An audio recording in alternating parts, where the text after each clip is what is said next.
This from PFF, NFL's midseason report. Every team's best player, biggest surprise. Highest graded player, Myles Garrett, 91.3 PFF grade. Second in pass rushing grade, 92.7, and his 41 pressures also among top 10 in all defenders. Biggest surprise, Isaiah McGuire. Might be one of the reasons they were willing to trade Zadarius Smith.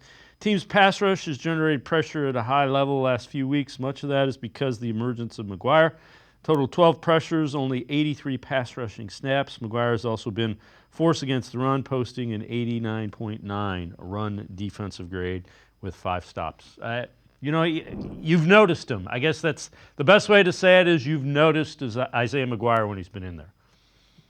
Yeah, I mean, I even tweeted about it this morning that he's basically your analytics darling. I mean, you look at PFF, they love Isaiah McGuire, and you look at those numbers you mentioned, the fact that he's able to get such great pressure, 12 pressures on 83 snaps, obviously with Zadarius Smith off to the Lions, you would have to assume that McGuire steps into a much larger role. And quite honestly, I think he's deserved it. I think he's played pretty well given his limited opportunities. I think as he gets on the field more, he certainly has a chance to show more. And I think for the Browns going forward, if he can perform at a good level and really show promise as a potential starter, I mean, that kind of goes to a 2023 draft class. We're seeing Cedric Tillman step up the last couple weeks. We've seen DeJuan Jones get a lot of starting time. He looked great at right tackle, struggled this season, but now we've seen him go to left tackle the last couple games.